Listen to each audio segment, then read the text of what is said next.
আসসালামু আলাইকুম। তাজু ভাই, যার বাড়ি কুড়িগ্রাম, ওনার সম্পর্কে কিছু কথা না বললেই নয়।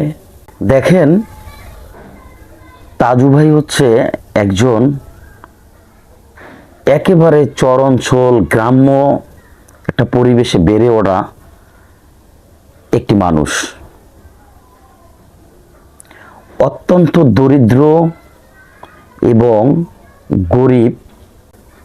আপনারা যারা তাজু ভাইয়ের ভিডিও দেখেছেন এবং এই তাজু ভাইকে নিয়ে অনেক সোশ্যাল মিডিয়ায় কন্টেন্ট ক্রিয়েটর যারা, তারাও অনেক ভিডিও আপলোড করছে। সবার ভিডিও দেখছেন, ও তাজু ভাইয়ের অবস্থা, তার বাড়ির অবস্থা, তার ঘরের অবস্থা সবই দেখছে। আপনারা দেখছেন, আমিও দেখছি, সবাই দেখছে।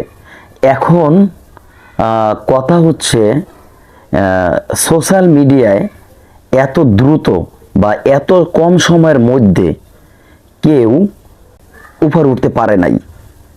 মানে এত কম সময়ের মধ্যে এখন যারা কন্টেন্ট ক্রিয়েটর আছে, আমার জানা মতে তারাও মনে হয় না যারা এখন অনেক টাকা ইনকাম করে। আমি কয়েকজনের নাম বলি, হয়তো বনি,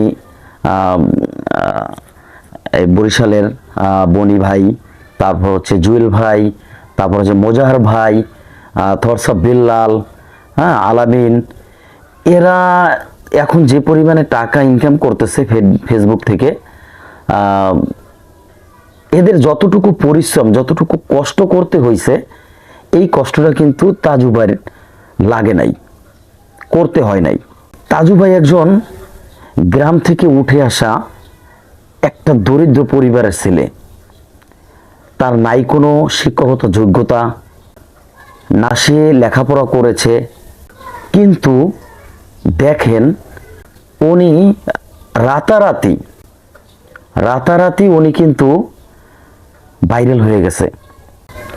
এই তাজু ভাইরে নিয়ে মিডিয়ায় অনেক লোক অনেকভাবেই ট্রোল করছে,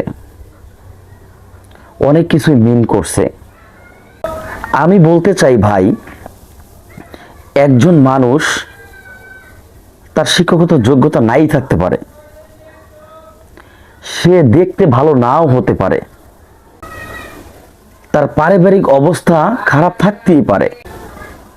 তাই বলে আমরা তাকে অবহেলার চোখে দেখব, ছোট করব?